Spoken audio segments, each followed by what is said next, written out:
अरे जरा इतना बता दे कान्हा, तेरा रंग काला क्यों?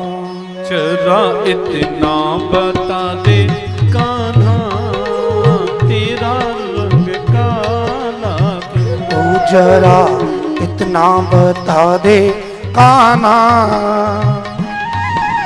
तेरा रंग काला क्यों? जरा इतना बता दे कान्हा, तेरा रंग काला क्यों? ओ जरा इतना बता दे कान्हा, तेरा रंग काला क्यों? जरा इतना बता दे कान्हा, तेरा रंग काला क्यों? तू काला होकर भी जग से निराला क्यों? तू काला होकर भी जग से निराला क्यों? ओ जरा इतना बता दे कान्हा, तेरा रंग काला क्यों? जरा इतना बता दे कान्हा, अब ये आजकल की कथा है।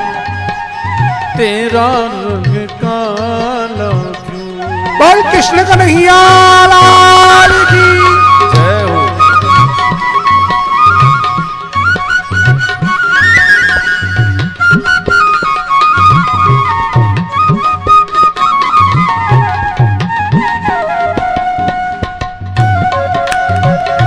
दोनों हाथ उठाकर बड़े भाव से ताली सेवा करते हुए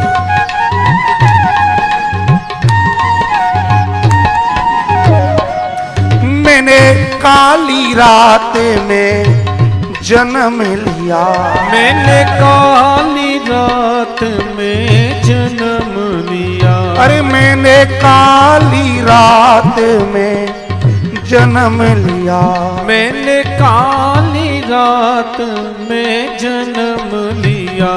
और ये काली गाय का दूध पिया, और काली गाय का दूध पिया। और ये काली गाय का दूध पिया। और काली गाय का दूध पिया। मेरी कमली भी काली है, इसीलिए काला। मेरी कमली भी काली है, इसलिए काला हूँ। ओ जरा इतना बता दे कान्हा, तेरा रंग काला क्यों? जरा इतना बता दे कान्हा, तेरा रंग काला। बोल कृष्ण कन्हैया लाल की।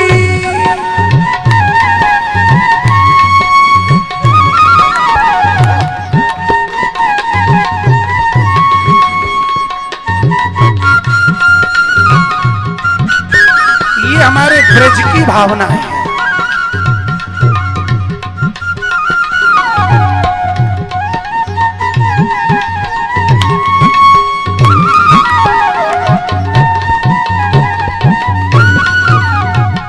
कन्हैया अपनी स्पष्टीकरण देने में बड़े चतुर हैं। भगवान किसी बात पर कोई बोल नहीं सकता। पहली क्वेरी दी उन्होंने, मैं अंधेरी रात में पैदा हुआ था।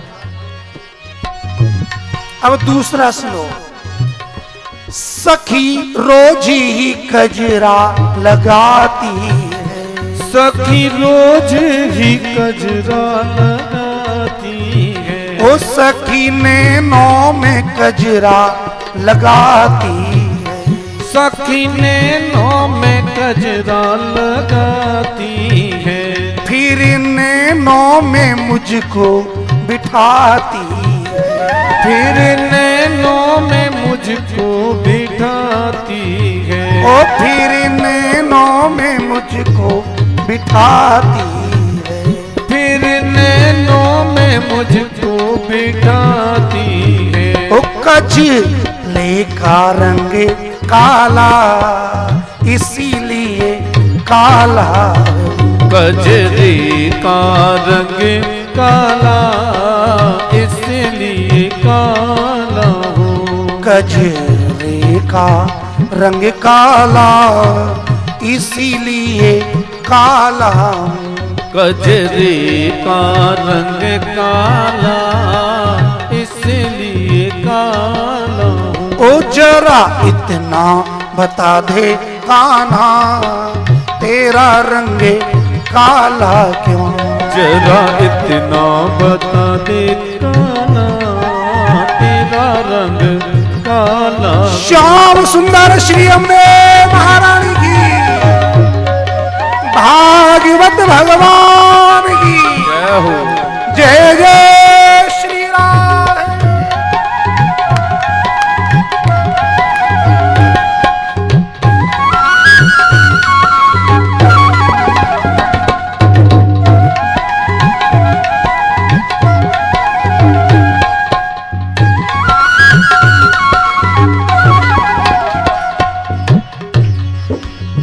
ओ मैंने काली नागी पर नृत्य किया, मैंने काली नाग पर नृत्य किया। ओ मैंने काली नाग पर नृत्य किया, मैंने काली नाग पर नृत्य किया।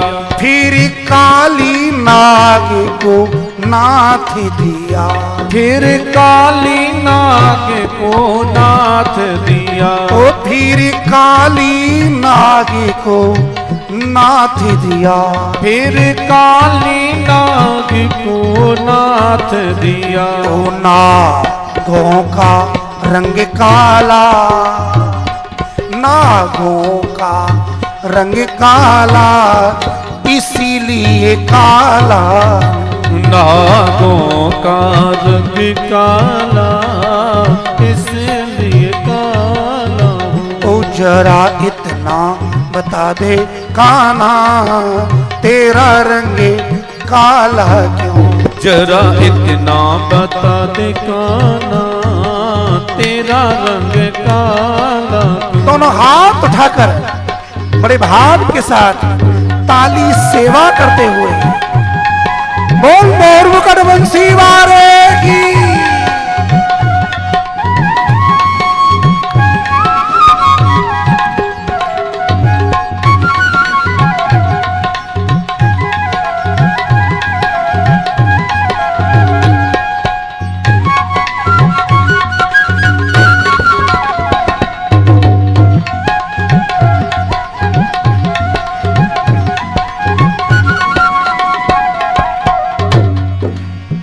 ओ सखी रोज ही घर में बुलाती है, सखी रोज ही घर में बुलाती। अब जब ब्रज की लीला सुनोगे, पदों को सुनोगे तो वहां खूब वर्णन है। गोपियां कन्हैया को निमंत्रण देती हैं, कभी हंस के देती हैं, कभी खिसिया के देती हैं, कभी इशारे में देती हैं, लेकिन ऐसा कोई नहीं जो कन्हैया को न बुलावे। आज कन्हैया वही कह रहे हैं, ओ सखी रोज ही घर में बुलाती है, सखी रोज ही घर में बुलाती है। और माखन मिश्री खिलाती है, और माखन मिश्री खिलाती है। ओ सखी रोज ही घर में बुलाती है, सखी रोज ही घर में बुलाती है। और माखन मिश्री खिलाती है, और माखन मिश्री खिलाती है। सखियों का दिल काला इसीलिए काला, सखियों का दिल काला इसलिए काला। ओ जरा इतना बता दे कान्हा तेरा रंग काला। क्यों जरा इतना बता दे कान्हा, तेरा रंग काला क्यों? ओ जरा इतना बता दे कान्हा, तेरा रंग काला क्यों? जरा इतना बता दे कान्हा, तेरा रंग काला क्यों? ओ तेरा रंग काला क्यों? तेरा रंग काला क्यों? तेरा रंग काला क्यों? तेरा रंग काला क्यों? वासना वासुदेवस्य वासितं भुवनत्रयं सर्वभूत निवासोऽसि वासुदेव नमोस्तुते। पहला नाम कृष्ण और दूसरा वासुदेव। वसुदेव अपत्य पुमान वासुदेव। जो वसुदेव का पुत्र है, वसुदेव नंदन है, इसलिए श्री कृष्ण का दूसरा नाम वासुदेव है। वासुदेव शब्द का दूसरा अर्थ है जो सर्वत्र प्राणी मात्र में बसा हुआ है, व्याप्त है। वासितम भुवनत्रयम, तीनों लोकों में, कण कण में, सर्वभूत निवासोसी, जो पृथ्वी में है, जल में है, अगन में है, मानव में है, पशु में है, जड़ में है, चेतन में है, जो सर्वत्र बसा हुआ है, बसने के कारण उसका नाम वासुदेव है। ये वासुदेव नाम मर्यादा का है और कृष्ण नाम पुष्टि का है, प्रेम का है। नामकरण किया, गुरुदेव पधारे। इसके बाद में कन्हैया थोड़े बड़े होने लगे हैं और जब बड़े हुए तो उनके उपद्रव भी कुछ बड़े होने लगे। कन्हैया के उपद्रव भी अनुग्रह हैं, उदम मचाते हैं। रेंगना सीखे, घोंटुओं के बल चले, घर से बाहर निकले, गैया के पास पहुंचे। गैया के पास पहुंचे, गैया के सींग पकड़ लिए। अब जैसे ही सींग पकड़े, गैया अपना सर हिलाने लगी। अब छोटा सा लाला कन्हैया गायों के सींगों पर झूला झूलने लगा। अब मैया ने देखा, अरे लाला गिर जाएगा, दौड़ के गई, वहां से पकड़ के लाई, बिठाला पास में बिठाला तो क्या देखा, जो चूल्हा जल रहा था, कन्हैया उसमें फूंक मारने लगे। अब चिंगारी उड़े तो कन्हैया उसे पकड़े। अब मैया का तो काम करना ही दूभर हो गया। वहां से हटाया तो दो बछड़े पास में बैठी थी। कन्हैया चुपके से गए, उन दोनों की पूंछ बांधी और पूंछ बांध कर थोड़ा सा झटका दिया। जैसे ही झटका दिया, दोनों बछड़े उठे और दौड़ मारने लगे। अब कन्हैया उनकी पूंछ पकड़े हैं, ब्रज की रज में कन्हैया लोट मार रहे हैं, सारी मिट्टी मिट्टी, गाय का गोबर, गाय का मूत्र। कन्हैया स्नान कर लेते, मैया पकड़ के लावे और कन्हैया भाग भाग जाए। घर में से वस्तु लें और बानरों को बुला लें, अपने हाथ से बंदरों को खिलाते हैं। कन्हैया जितने बड़े होते जाएं, उनके उपद्रव भी वैसे हो जाते। कन्हैया माखन चुराने लगे। अब चोरी तो क्या है, ये अनुग्रह है उनका, कृपा है उनकी। माखन तो बहाना है, माखन के बहाने से गोपी के दिल को चुराना है। माखन क्या है? मन ही माखन है। गोपी का मन ही माखन है। माखन को निमित्त बनाकर कन्हैया ने गोपियों के मन को चुराया है। और जब माखन चुराया तो गोपी भी गोपी है। गोपी और कृष्ण के प्रेम को कोई समझ न जाए तो प्रेम नदिया की सदा उल्टी बहे धार। ये गंगा, यमुना, सरस्वती जो नदी है, जल है, वो तो सीधा बहता है, फ्लो। बट ये जो प्रेम रूपी नदी है ना, ये उल्टी बहती है। ऐसा शास्त्रीय क्रम है। प्रेम नदिया की सदा उल्टी बहे धार, कौन पावे आपको पार। अब कन्हैया को यदि बुलाना है तो जरा देखो बुलाने का ढंग। घर पर शिकायत करने आई गोपी मैया यशोदा से, मैया देख तेरा लाला बहुत उदम करता है। अच्छा, बोले हाँ। और इसने आज पड़ोस में जाकर उस गोपी की मटकी फोड़ दी। बेचारी रो रही थी, मुझे दया आई, मैंने कहा मैं जाके उलाहना देती हूं। शिकायत करने के बहाने से नंद महल में आई है। कन्हैया खड़े हुए हैं। कन्हैया की उम्र कोई ज्यादा नहीं है, लगभग होगी भी 2.5-3 साल। लेकिन छोटे से होते हुए भी इनके काम देखो महाराज, बड़े बड़े ऋषि मुनियों के मन को खींच लेते हैं। और बोली देख लाला, आज तू मेरे घर पर आना, आके दिखाना, शब्दों को देखिएगा।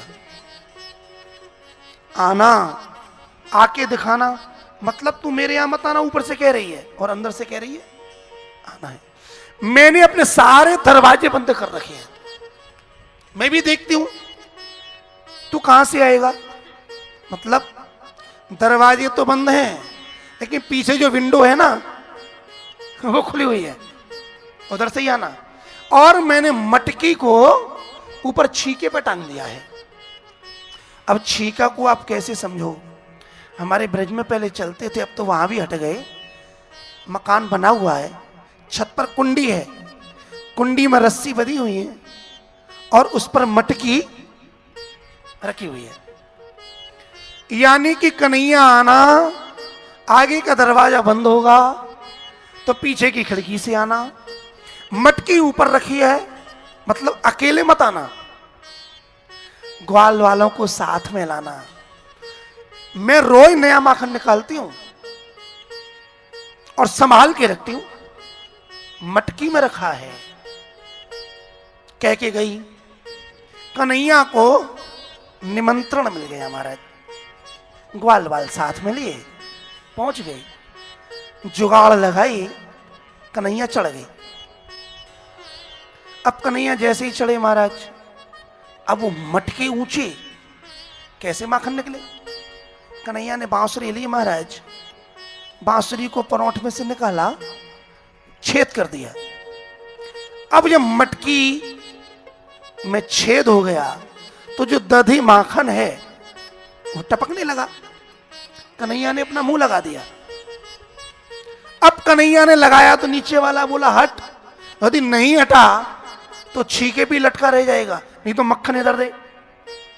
अब कन्हैया हाथ से निकाल करके, बांसुरी से निकाल कर सब ग्वाल वालों को मारते हैं।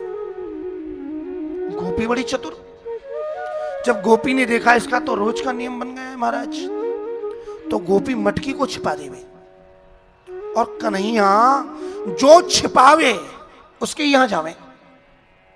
मतलब एक जिद सी कन्हैया में थी कि मुझसे कोई बच नहीं सकता। अंतर प्रेम है गोपी का कन्हैया का। कन्हैया की उपद्रव हुए तो सभी गोपी मिलकर आज मैया यशोदा के दरवाजे पर आई हैं। श्री सुखदेव जी महाराज उल्हाने की लीला का वर्णन करते हैं। वत्सान मुंचन क्वचिद समये क्रोश संजाति हासः स्तेयं स्वाद्यत्यति दधिपयः कल्पितैः स्थेययोगैः इम्मरिकान् भोक्षन् विभजति चचिन् नाति भाण्डं भिनत्ति द्रव्यालाभि सग्रह कुपितो यात्युपक्रोश तोगान। अरे मैया, तेरा लाला हमें बड़ा परेशान करता है। मैया बोली, क्या परेशान हुई? बत्सान मुंचन, देख तेरा लाला मेरे घर में गया, कोई बात नहीं, पड़ोसी है, आते हैं, लेकिन इसने किया क्या कि मेरी गाय अलग बज रही थी और बछड़ा अलग बज रहा था। ये चुपचाप गया, बछड़े के पास गया, बछड़ा ऐसे देख के उछलने लगा। इसकी दोस्ती है। कन्हैया पास में गए, बछड़े से बोले, भूख लगी है? बछड़े ने भी कान खड़े कर दिए, उसके कान में बोले, दूध पिएगा? बछड़े ने नार लाई, घंटी बजी, ओहो, तो चुपचाप इधर उधर देखा। जैसे ही मेरी नजर बची, बत्सान मुंचन, उस बछड़े को जो खूंटे पर रस्सी लगी हुई थी और रस्सी से बछड़ा बंधा हुआ था, उसे खोल दिया। और जैसे ही खोला, वो गाय के पास चला गया। तो मैया बोली, तेरा काम ही तो किया, तू भी तो बछड़ा खोलती। बोली, नहीं मैया, क्वचिद समये, अरे अभी तो धार काढ़ने की तैयारी भी नहीं हुई थी, लो, और असमय में ही, समय नहीं आया था और इसने खोल दिया बछड़े को। कन्हैया मुस्कुराए और बोले, मैया मेरा तो काम ही है खोलना। मैया को हंसी आई। कन्हैया मुस्कुरा के कहती है, सच्ची बात है। ये गाय कौन है? ये उपनिषद ही गाय हैं। सर्वोपनिषदो गावो दोग्धा गोपाल नंदन पार्थो वत्स सुधीर भोक्ता दुग्धम गीतामृतम महत्। ये संसार के जीव ही बछड़े हैं जो माया की रस्सी से बंधे हुए हैं। रस्सी में 3 लपेट होती हैं। ये 3 गुणात्मक की रस्सी है, सत्व, रज और तम, जो जीव को बांध लेते हैं। और ये खूंटा से बंधा हुआ है। ये अविद्या ही खूंटा है। इस अविद्या की खूंटी पर माया की रस्सी से ये जीव बंधा हुआ है। कब खुलेगा कौन जाने, लेकिन जब श्री कृष्ण कृपा करते हैं तो समय का इंतजार नहीं करते। क्वचिद समये, वो नहीं देखते कि अभी इसके कल्याण का समय आया कि नहीं आया, अभी इसके कितने पाप बकाया हैं, कितने पुण्य बकाया हैं, नहीं सोचते। असमय में ही उस माया की रस्सी से, अविद्या की खूंटी से इस जीवात्मा रूपी बछड़े को खोल देते हैं। बता मैया, मैंने अच्छा किया कि बुरा किया? अब किया उपद्रव, लेकिन हुआ अनुग्रह, कृपा है। अब दूसरी गोपी बोली, अरे मैया ये करे तो समझ में आवे, क्रोश संजात हासः। जब ये ऊदम करता है तो हमें क्रोध आ जाता है, और जैसे ही मैं क्रोध में आई तो मुझे क्रोध में देख करके मेरी हंसी उड़ाने लगता है। जरा देख तो सही, क्रोध में भाभी नकटी लग रही है, नाक चढ़ गई है, और नाक चढ़ी तो ये नकटी है, अब ये देखता है तो जोर जोर से हंसता है, और जब ये हंसता है तो इसका हंसता हुआ चेहरा देखकर हमारा क्रोध उतर जाता है। मैया स्तेयम स्वाद्वत्यथ दधिपयः, अरे मांग के लिए तो समझ में आवे, इसकी तो आदत पड़ गई है चोरी करके खाने की। नजर चूकी, मटकी फोड़ी, मटकी में से माखन निकाला, खा गया। मैया बोली 9 लाख गाय तो मेरे घर में है, कितना माखन है, और तेरे घर चोरी करने जाता है? बोले हाँ मैया, मैं कसम खाकर सत्य कहती हूं। तो बोली तू अपनी मटकी को कहीं संभाल के रख दे। बोली मैया मैंने ऐसा भी किया। कल्पितैस्ते योगैः, गीता में भगवान ने 3 योग बताए, कर्म योग, भक्ति योग, ज्ञान योग। लेकिन ब्रज में कन्हैया ने एक चौथा योग निकाला, स्तेय योग। स्तेय माने चोरी करने का योग। कैसे करते हैं? 8-10 मटकी हैं और गोपी ने चतुरता करके एक मटकी में मक्खन करके दुबका दिया। कन्हैया बड़ा चतुर है, मैया इस पर योग आते हैं चोरी करने के। इसने अपनी बांसुरी ली और मटकी में बजाई।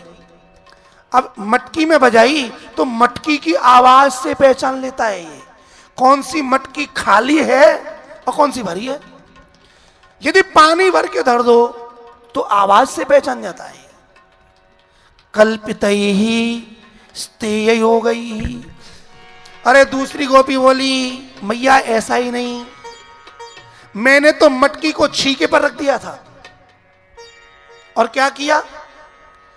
मटकी ऊपर और उसके नीचे थाली, थाली में पानी। अब यदि ये मटकी को छीएगा तो पानी की थाली हलेगी और मैं उसके नीचे खटिया डालकर सो गई। पानी पड़ेगा, मैं जाग जाऊंगी।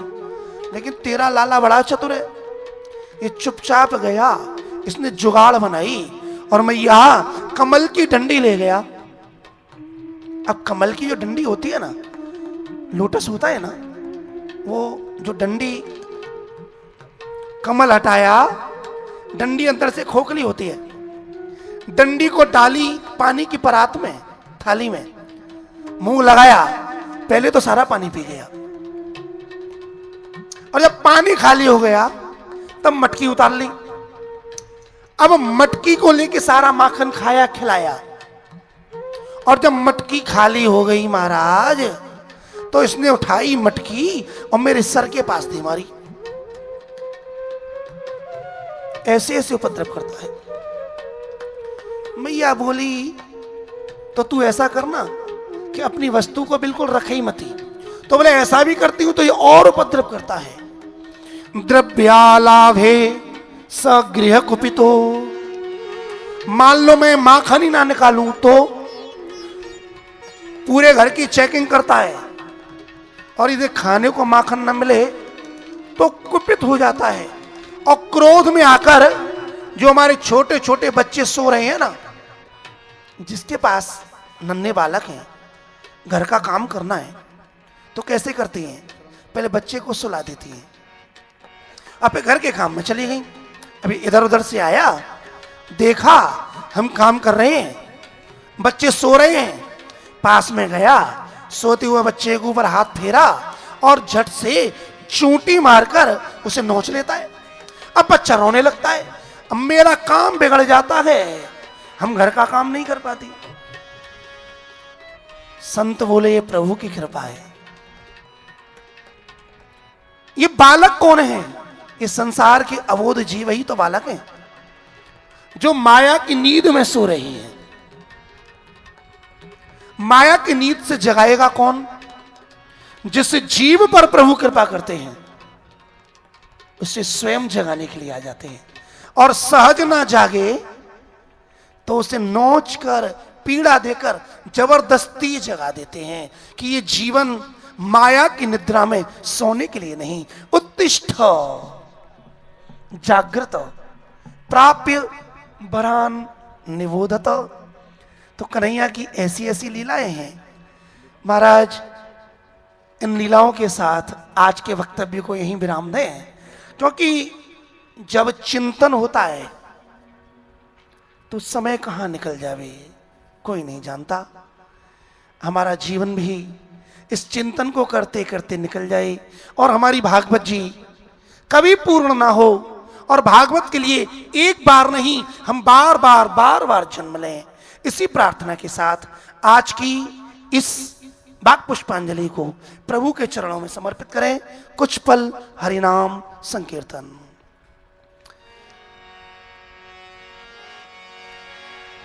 ओ मेरा माखन ना चुराओ, श्याम पैया पड़ूं। मेरा माखन न चुराओ, श्याम पैया पड़ूं। ओ मेरा माखन ना चुराओ, श्याम पैया पड़ूं। मेरा माखन न चुराओ, श्याम पैया पड़ूं। पैया पड़ूं तेरे पैया पड़ूं। पैया परूं तेरे पैया परूं। मेरा माखन ना चुराओ, श्याम पैया पड़ूं। मेरा माखन न चुराओ, श्याम पैया परूं। ओ मेरा माखन ना चुराओ, श्याम पैया पड़ूं। मेरा माखन न चुराओ, श्याम पैया परूं। बोल माखन चोर बिहारी लाल की। जय हो।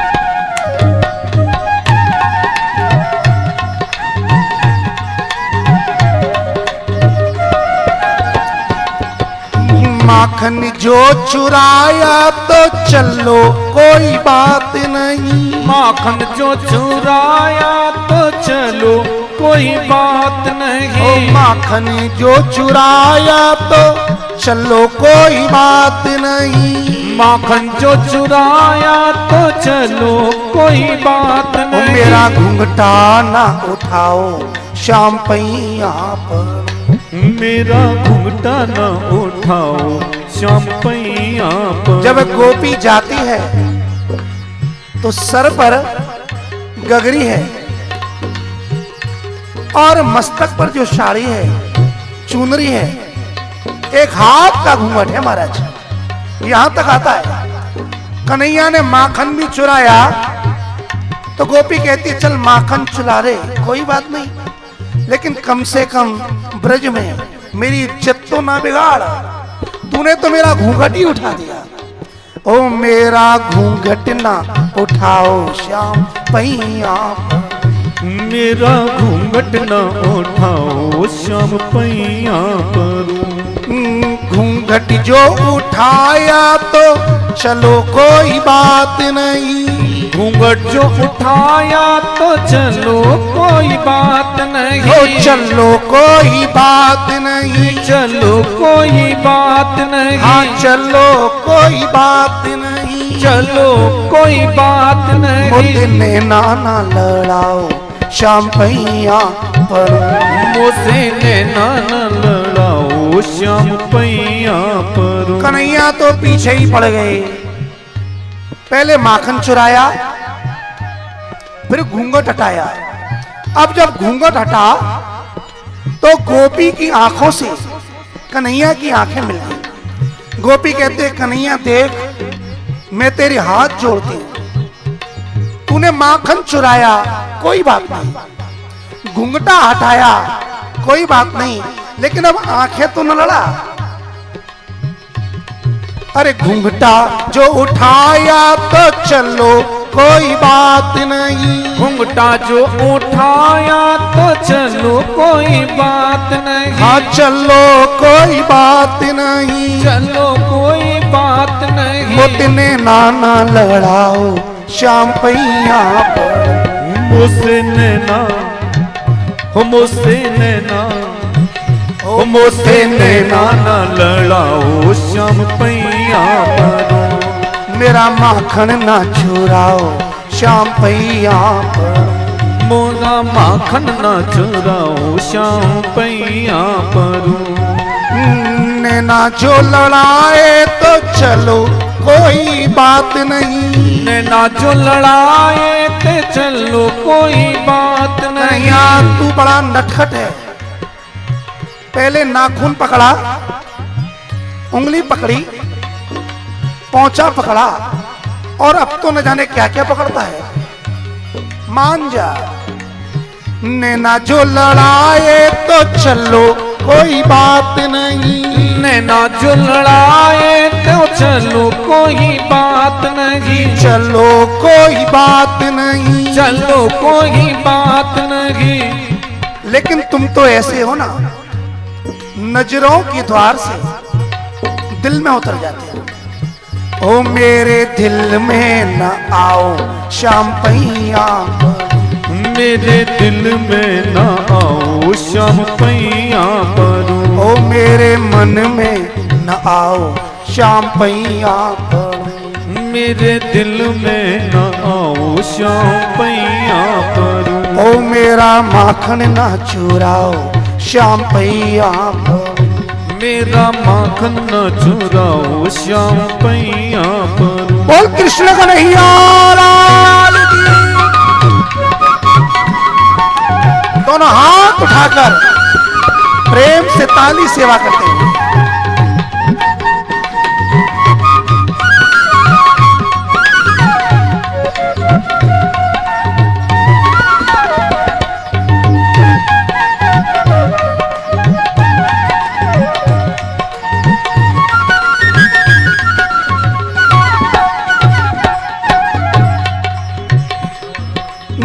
दिल में जो आए तो चलो कोई बात नहीं। दिल में जो आए तो चलो कोई बात। जरा गोपी के भाव को समझिएगा। सावधान, ये कृष्ण की कथा है, काम की कथा नहीं है। ये गोपी की कथा है, भाव की शुद्धि होनी चाहिए। दिल में जो आए तो चलो कोई बात नहीं। दिल में तो आए तो चलो कोई बात नहीं। आके वापस न जाओ श्याम पैया पर।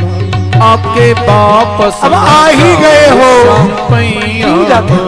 ओ आके वापस न जाओ श्याम पैया पर। आके वापस न जाओ श्याम पैया पर। ओ मेरा माखन न चुराओ श्याम पैया पर। मेरा माखन न चुराओ श्याम पैया पर। ओ मेरा माखन न चुराओ श्याम पैया पर। मेरा माखन न चुराओ श्याम पैया पर। माखन जो चुराया तो चलो कोई बात नहीं। माखन जो चुराया तो चलो कोई बात नहीं। माखन जो चुराया तो चलो कोई बात नहीं। माखन जो चुराया तो चलो कोई बात ओ नहीं। मेरा घूंटा ना उठाओ श्याम पैया पर। मेरा घूंटा ना उठाओ श्याम पैया पर। घूंटा जो उठाया तो चलो कोई बात नहीं। घूंटा जो उठाया तो चलो कोई बात नहीं। घूंघट जो उठाया तो चलो कोई बात नहीं। घूंघट जो उठाया तो चलो कोई बात ओ मोते नहीं। ओ मोते ओ मोते नैना ना लड़ाओ श्याम पैया पर। मोते नैना न लड़ाओ श्याम पैया पर। नैना जो लड़ाए तो चलो कोई बात नहीं। नैना जो लड़ाए तो चलो कोई बात नहीं। अरे नैना जो लड़ाए तो चलो कोई बात नहीं। नैना जो लड़ाए तो चलो कोई बात ओ नहीं। मेरे दिल में ओ मेरे दिल में ओ मेरे दिल में न आओ श्याम पैया पर। मेरे दिल में न आओ श्याम पैया परूं, ओ मेरे दिल में न आओ श्याम पैया परूं, मेरे दिल में न आओ श्याम पैया परूं। दिल में जो आए तो चलो कोई बात नहीं, दिल में जो आए तो चलो कोई बात नहीं, दिल में जो आए तो चलो कोई बात नहीं, दिल में जो आए तो चलो कोई बात नहीं। आके वापस न जाओ श्याम पैया परूं, आके वापस न जाओ श्याम पैया परूं। ओ मेरा माखन न चुराओ श्याम पैया परूं, मेरा माखन न चुराओ श्याम पैया परूं, मेरा माखन न चुराओ श्याम पैया परूं, मेरा माखन न चुराओ श्याम पैया परूं। श्याम पैया परूं, पैया परूं, तेरे पैया परूं, तेरे पैया परूं, तेरे पैया। माखन चोरी लीला के बाद में भगवान की मृत्यका भक्षण की लीला है। भगवान खेलते खेलते यमुना किनारे गए, मिट्टी खाई, ग्वाल वालों ने शिकायत की, मैया ने हाथ पकड़ा, मुंह दिखाया तो संपूर्ण ब्रह्मांड का दर्शन हुआ है। कन्हैया सो रहे थे, मैया प्रातःकाल जगी, दधी मंथन किया, माखन निकाला, कन्हैया स्वतः आए, मैया का दूध पी रहे थे। अग्नि पर रखा हुआ दूध बाहर निकला, मैया ने लाला को छोड़ा, कन्हैया को क्रोध आ गया। घर में जितने भी भांड थे उन सभी को श्री कृष्ण ने फोड़ दिया है। मैया को क्रोध आया, लाला को पकड़ा, रस्सी से बांधा, रस्सी छोटी पड़ी, 2 अंगुल छोटी पड़ी, पूरे गांव की रस्सी आ गई। जब भी बांधे 2 अंगुल छोटी। अहमता और ममता, जब तक ये 2 दोष हमारे अंदर हैं तब तक हम श्री कृष्ण को बांध नहीं सकते। लेकिन कृपया सीत स्वबंधने, कृपा करके कन्हैया स्वयं बधे उखल से बांधा गया, बाहर आए। यमलार्जुन के वृक्ष हैं, उनके बीच में से निकले, दोनों वृक्ष गिरे। नलकुवर मणिग्रीव जो कुबेर के पुत्र हैं, दोनों ने निकल के श्री कृष्ण की स्तुति की। इनको ऋषि दुर्वासा ने शाप दिया था और ये वृक्ष बन गए। इसके बाद एक फल विक्रयणी आई, कन्हैया को फल बेचे।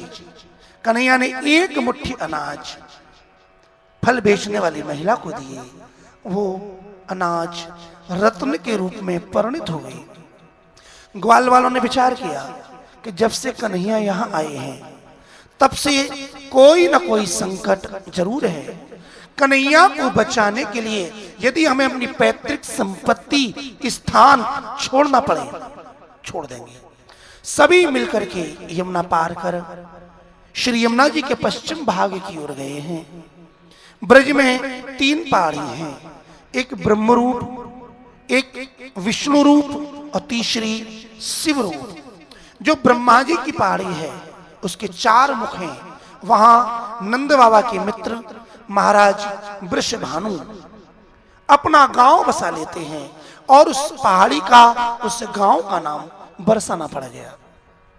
नंद बाबा अपने कुल के साथ, अपने परिवार के साथ नंदीग्राम में पहुंचे। नंदीग्राम में पहुंचने पर श्री कृष्ण को वहां साथ में बसाया। उस गांव का नाम नंद गांव पड़ा। श्री कृष्ण गाय चराने के लिए निकले। सबसे पहले एक दैत्य मिला, बकासुर। बक माने दंभ, ये दंभ का प्रतीक है। श्री कृष्ण को निकल गया, खा लिया। श्री कृष्ण ने स्वरूप बढ़ाया, बड़ी बड़ी चोंच हैं। कन्हैया ने उस बगले की दोनों चोंच अपने हाथ से पकड़ उसे चीर कर उसे मृत्यु को प्राप्त करा, उसका कल्याण कर दिया। ये बकासुर कौन है? ये दंभ का स्वरूप है। इसकी 2 चोंच, लोभ और पाखंड। श्री कृष्ण दंभ, लोभ और पाखंड इन तीनों से प्राप्त नहीं होते, इसलिए वैष्णव को इन तीनों से बचना चाहिए। कन्हैया ग्वाल वालों को लेकर जंगल में गए। कंस का भेजा हुआ एक दैत्य अघासुर सर्प के रूप में आया। ग्वाल वाल अंदर प्रवेश कर गए। श्री कृष्ण ने अग्नि रूप स्वरूप बनाया और अघासुर मारा गया। ब्रह्मा जी को मोह हुआ, ग्वाल वालों को चुराकर, बछड़ों को चुराकर ब्रह्मलोक में ले गए। लौट के आके देखते हैं तो श्री कृष्ण ने जितने भी ग्वाल वाल थे, जितने भी बछड़े थे, एक कृष्ण ने बिल्कुल एज इट उतने ही रूप बना लिए। ब्रह्मा जी का मोह भंग हुआ है, स्तुति की है। इसके बाद में 5 अध्यास हैं। देहाध्यास, इंद्रियाध्यास, प्राणाध्यास, अंतःकरणाध्यास और स्वरूप विस्मृति। कृष्ण बलराम ताल गांव में, तालबन में बछड़ों को चराने के लिए गए। भूख लगी, वहां एक गधा जो असुर है किसी को अंदर नहीं आने देता। कृष्ण की आज्ञा पाकर बलराम जी ने उस गधे के दोनों पांव पकड़ उसे उछाल के फेंका है। धेनुकासुर मारा गया। धेनुक माने जो व्यक्ति अपने इस शरीर को आत्मा मानता है। शरीर कभी आत्मा नहीं हो सकता। आत्मा न स्त्री है न आत्मा पुरुष है। लेकिन जिस व्यक्ति ने शरीर को ही आत्मा मान लिया है, मैं स्त्री, मैं पुरुष, आचार्य वल्लभ कहते हैं ये देह अध्यास है। आत्मा न स्त्री है न आत्मा पुरुष है। धेनुकासुर को मारकर श्री कृष्ण ने देह के भ्रम को नष्ट किया है। हम शरीर नहीं, हम आत्मा हैं। दूसरा इंद्रियाध्यास। कन्हैया ग्वाल वालों के साथ यमुना किनारे गए। यमुना में काली नाग है जिसके जहर से यमुना का जल विषैला है। श्री कृष्ण यमुना में प्रवेश करते हैं, काली नाग को जगाते हैं, उसकी पूंछ पकड़ उसके मस्तक पर चढ़ जाते हैं, अपने चरणों की इतनी ठोकर मारते हैं कि उसका सारा विष निकल जाता है। सज्जनों, ये काली नाग और कोई नहीं, हमारी इंद्रियां ही काली हैं। यमुना ही भक्ति है। भक्ति में इंद्रियों की जरूरत है। यदि इंद्रिय नहीं होगी तो हम भक्ति कहां से करेंगे? हाथ नहीं होंगे, माला जी कहां से बनेगी? आंखें नहीं होंगी, दर्शन कहां से होगा? कान नहीं होंगे, कथा कहां से सुनेंगे? तो इंद्रिय तो चाहिए, लेकिन इंद्रियों में विषय नहीं चाहिए। विषय ही विषय है। जब विषय रूपी विष निकल गया तो इंद्रियां शुद्ध हो गईं। ये दूसरा अध्यास, अपने आप को इंद्रिय मान लेना है। हम भगवान के अंश, जीव आत्मा हैं, इंद्रिय नहीं है। तीसरा प्राणाध्यास। जब काली नाग को नाथा, यमुना किनारे सभी व्यक्ति सो गए। रात्रि में पेड़ पौधों में अग्नि लगी, श्री कृष्ण ने उसे पान किया है। हम अपने आप को प्राण मान बैठते हैं कि मैं प्राण हूं, यद्यपि हम प्राण नहीं, प्राण तो वायु है, जड़ है। हम प्राण से परे जीवात्मा है। अग्निपान करके प्राणों की शुद्धि की है। चौथा, श्री कृष्ण और बलराम अपने ग्वाल वालों के साथ खेल खेल रहे थे। कंस ने एक दैत्य को भेजा जिसका नाम है प्रलंबासुर। प्रलंब, लंब माने लंबा, और प्रमाने प्रकृष्ट, बहुत लंबा। प्रलंब कौन है? हमारा मन ही प्रलंब है। अंतःकरण यहां बैठा है, घर पहुंच गया। यहां बैठा है, अमेरिका पहुंच गया। यहां बैठा है, काम पर पहुंच गया। अति लंबा होने के कारण अंतःकरण को, मन को प्रलंब कहा। श्री दाऊ जी महाराज ने प्रलंबासुर का वध किया, अंतःकरण की शुद्धि की है। आफ्टर दैट गायों को चराने के लिए मुंजा टवी, मुंजा के वन में गए। अग्नि लगी, कन्हैया ने दोबारा अग्निपान किया। अग्निपान क्या है? हम अपने स्वरूप को भूल गए हैं। मेरा नाम अनिल, तेरा नाम नीरव, मैं पुरुष, ये स्त्री, मैं ब्राह्मण, ये बानियां, ये जो स्वरूप की विस्मृति है, श्री कृष्ण ने द्वितीय अग्निपान के माध्यम से स्वरूप विस्मृति को भंग किया है और बताया है कि हम परमात्मा के अंश श्री कृष्ण के ही अंश हैं। इसके बाद सुंदर वर्षा ऋतु और शरद ऋतु का वर्णन किया है। इत्थम शरद स्वच्छ जलम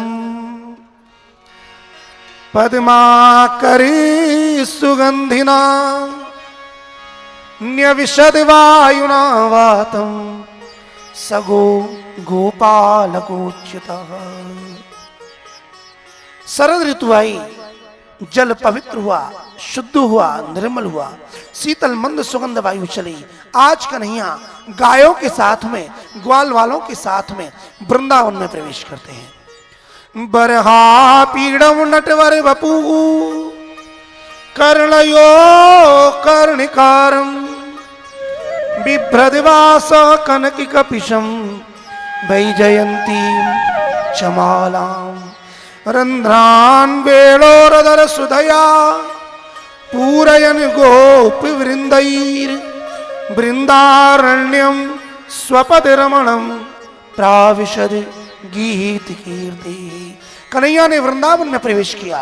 सुंदर रूप माधुरी है, मस्तक पर मोर मुकुट है, कानों में कुंडल है, दो कानों में से एक कान पर कनहर का पुष्प है, सुंदर पीतांबर पहना है, दो मालाएं हैं, एक वैजयंती दूसरी वनमाला, निरावरण चरण, बिना किसी जूते चप्पल पहने, अधरों पर बांसुरी लगाकर अपनी बांसुरी में अपने अधरों के अमृत को भर के श्री कृष्ण वृंदावन में प्रवेश करते हैं। ये ध्वनि ब्रज में पहुंची, गोपिकाओं ने सुनी, सुनते ही ध्यान गया, कन्हैया की मूर्ति सामने आई, रूप देख बांसुरी की धुन सुन मूर्छित हो गई। गजब की बांसुरी बजती है वृंदावन बसैया की, करूं तारीफ मुरली की कि मुरली धरे कन्हैया। जहां चलता नहीं था काम तीर और तलवार से, विजय नटवर की होती है वहां मुरली की तान से।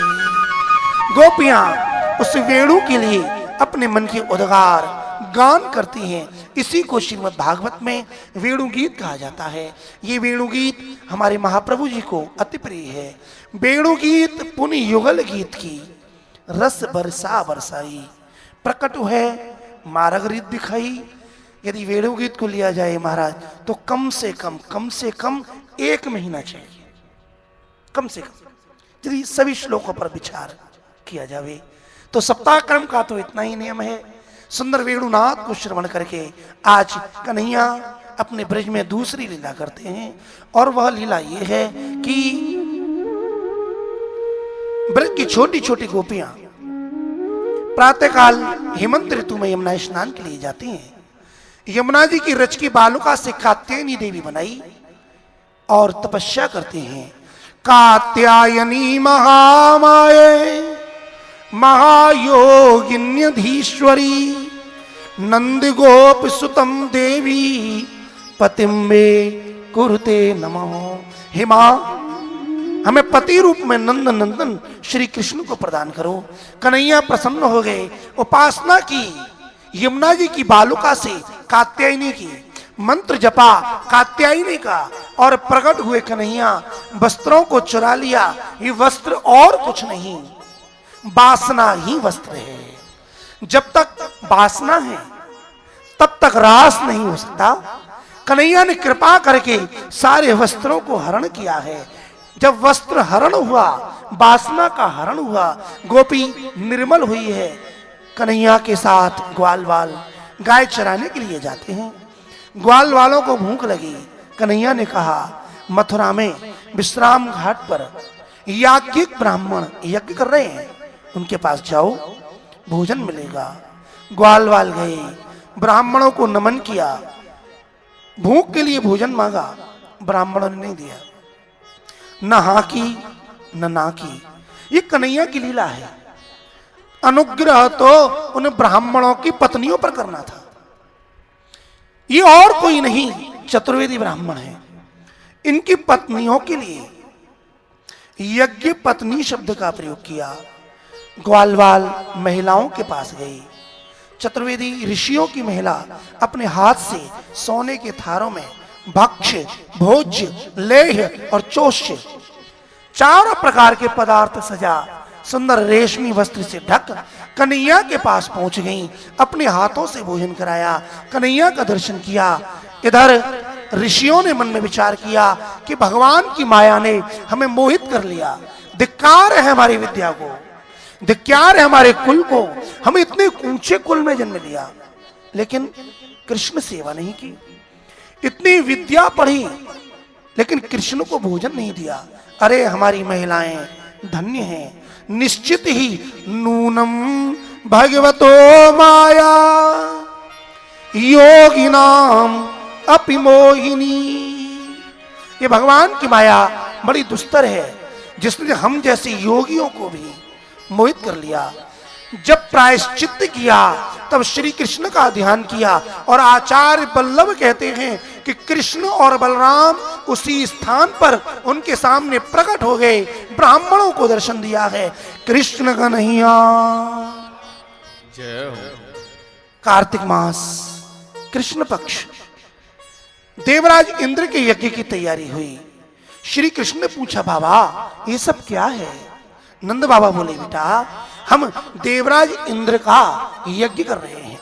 परिजन्यो भगवान इंद्र मेघा तस्यात्म मूर्तय।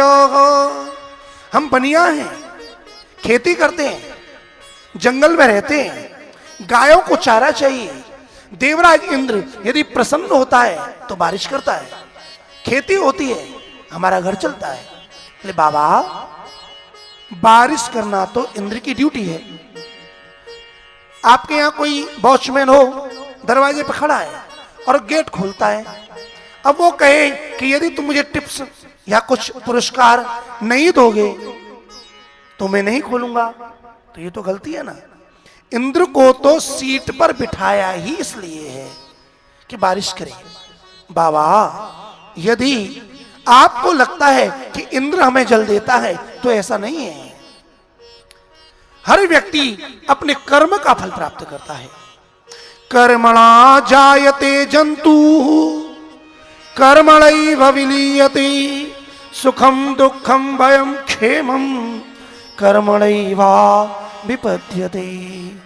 यदि हमें कर्म करना ही है तो हमारी देवता हैं गाय, हमारे इष्ट हैं ब्राह्मण, हमारी रक्षा करता है गिरिराज, इसलिए यज्ञ करना ही है तो गोसव यज्ञ करो, ब्राह्मण यज्ञ करो और गोवर्धन पूजन यज्ञ करो। श्री कृष्ण ने 3 यज्ञ प्रारंभ किए। गायों के लिए हरी घास गोसव यज्ञ, वेदवादी ब्राह्मणों को बुलाकर उनका पूजन, भोजन और दक्षिणा विप्र यज्ञ, और तीसरा श्री गिरिराज पूजन। जैसे ही श्री कृष्ण ने कहा, ब्रज के सभी व्यक्तियों ने अपनी परंपरा से चली आ रही इंद्र पूजा को विराम कर श्री गिरिराज का पूजन किया है। बोले, कन्हैया ये पूजन कैसे होगा?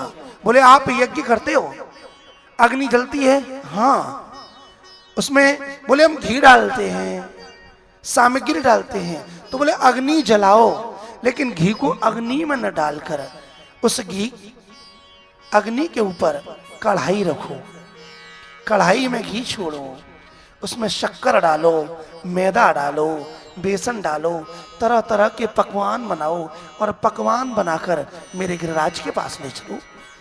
वेदवादी ब्राह्मणों को बुलाओ, गायों का पूजन किया, ब्राह्मणों का पूजन किया, श्री गिरिराज का पूजन किया है। जब श्री गिरिराज का पूजन किया महाराज, सबने सामग्री लगा दी। ग्वालवाल बड़े प्रसन्न हैं। स्नान कराया। स्नान कराने के लिए जल की आवश्यकता चाहिए। कन्हैया बोले, चिंता न करो, मैं अपने मन से गंगा पैदा करता हूँ। श्री कृष्ण ने अपने मन से मानसी गंगा को प्रकट किया है। मानसी गंगा के जल से श्री गिरिराज को स्नान कराया, श्रृंगार कराया, भोग धराया। ग्वाल बाल बोले कन्हैया आंख बंद कर लें। बोले नहीं, हमारा ठाकुर तो देखते देखते खाएगा। एक स्वरूप से श्री कृष्ण गिरिराज में प्रवेश कर गए, दूसरे स्वरूप से स्वयं पूजन करने लगे। हमारे ब्रजवासी संत गाते हैं, स्वयं प्रकटी हो कृष्ण पूजा में, मागी मागी के भोजन पावे। मांगे मांगे के भोजन पावे। हे स्वयं प्रकटी हो कृष्ण पूजा में, मांगी मांगी करे भोजन पावे। मांगे मांगे के भोजन पावे। इस सभी ब्रजवासी मन हर्षा में, जय जय जय गोवर्धन गावे। जय जय जय गोवर्धन गावे। श्री कृष्ण गोविंद हरे मुरारे, हे नाथ नारायण वासुदेव। श्री कृष्ण गोविंद हरे मुरारे, हे नाथ नारायण वासुदेव। श्री कृष्ण गोविंद हरे मुरारे, हे नाथ नारायण वासुदेव। श्री कृष्ण गोविंद हरे मुरारे, हे नाथ नारायण वासुदेव। श्री गोवर्धन महाराज महाराज, तेरे माथे मुकुट भी राज रहो। श्री गोवर्धन महाराज महाराज, तेरे माथे मुकुट में राज रहो। ओ श्री गोवर्धन महाराज महाराज, तेरे माथे मुकुट भी राज रहो। श्री गोवर्धन महाराज महाराज, तेरे माथे मुकुट में राज रहो। ओ तेरे माथे मुकुट विराज रहो। तेरे माथे मुकुट विराज रहो। ओ तेरे माथे मुकुट विराज रहो। तेरे माथे मुकुट विराज रहो। श्री गोवर्धन महाराज महाराज, तेरे माथे मुकुट विराज रहो। श्री गोवर्धन महाराज दोनों हाथ उठाकर महाराज, तेरे माथे श्री राज धरण की।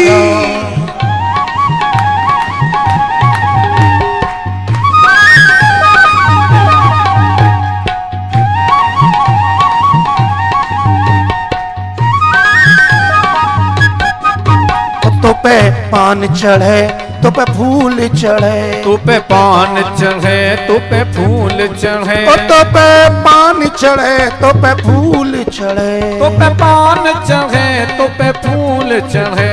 और चढ़े और चढ़े चढ़े चढ़े और चढ़े दूध की धार।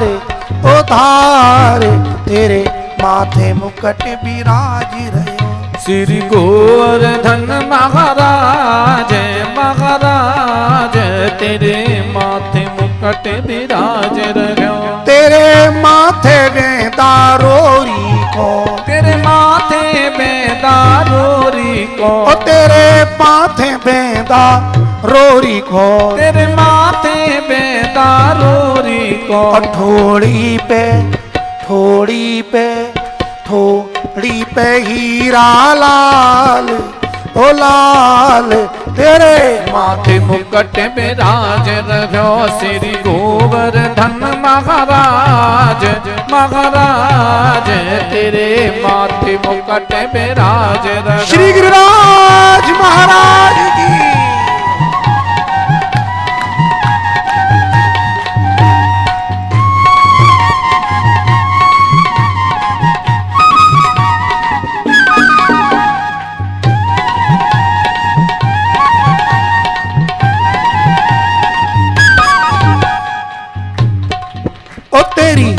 सात कोश की परिक्रमा, तेरी सात कोस की परिक्रमा, और तेरी सात कोश की परिक्रमा, तेरी सात कोस की परिक्रमा।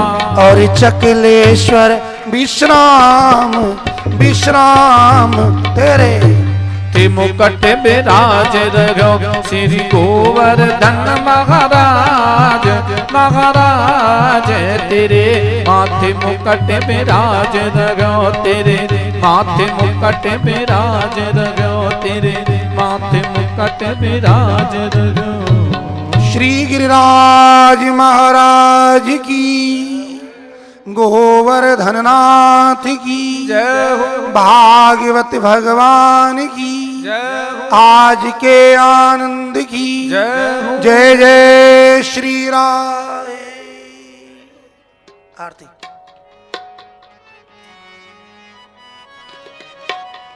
एक गिरधर तैयार, एक गिरधर तैयार थी, अंतरा बता।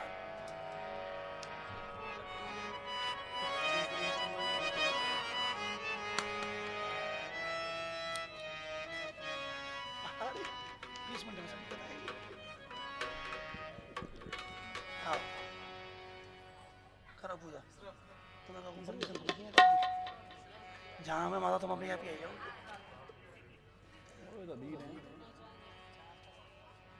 साढ़े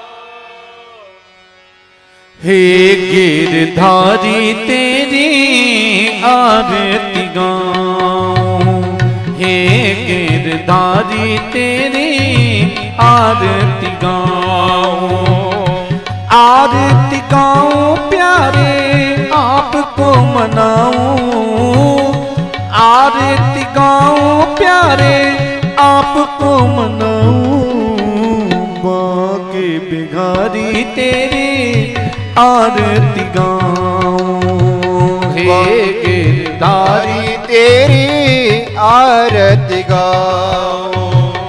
मोर मुकुट तेरे शीश पे सोहे, मोर मुकुट तेरे शीश पे सोहे, प्यारी बंसी मेरा मन मोहे, प्यारी बंसी मेरो मन मोहे, या छवि पे बल्ले घारी में जाऊं, रसी की बिहारी तेरी आरती गाऊं, रस के बिहारी तेरी आरती गाऊं।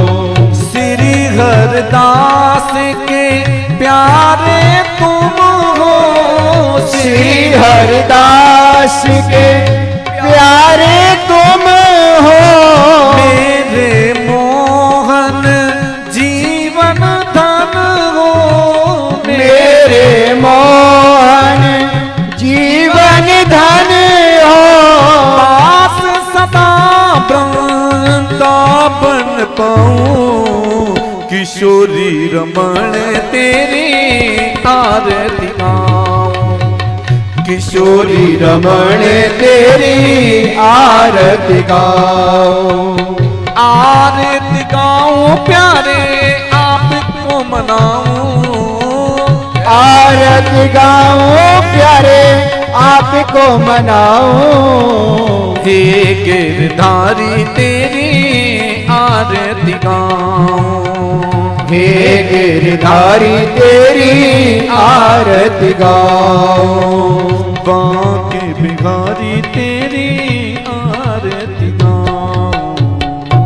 बोलिए गिरिराज धरण की जय। नीराजनम समर्पयामि नीराजनान्देयाचमनीयं समर्पयामि हस्ते अक्षतान् गृहीत्वा हरि ओम यज्ञेनो यज्ञमो यजन्त देवास्तानि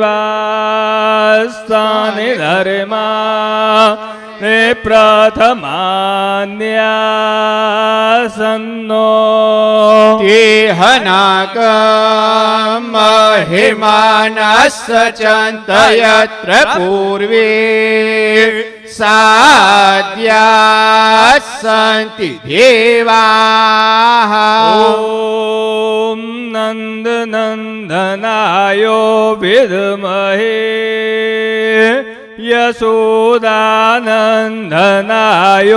धीमहि तन्नो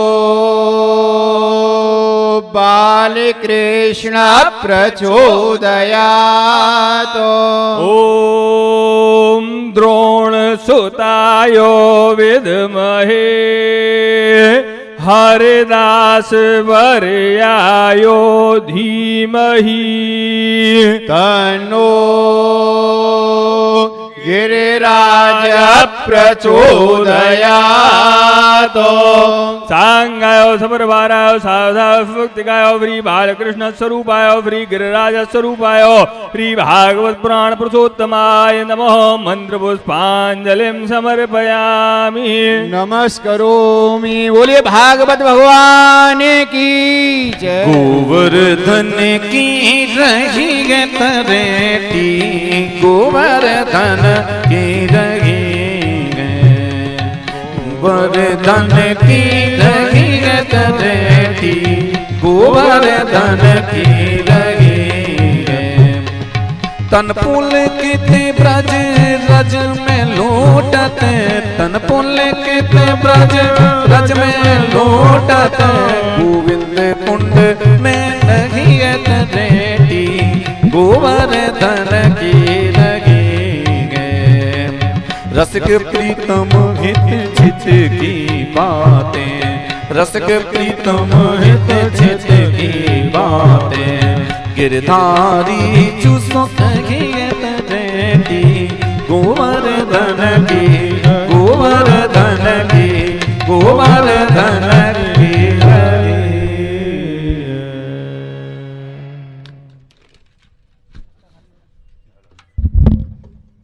कर दो भैया माइक बंद कर दो।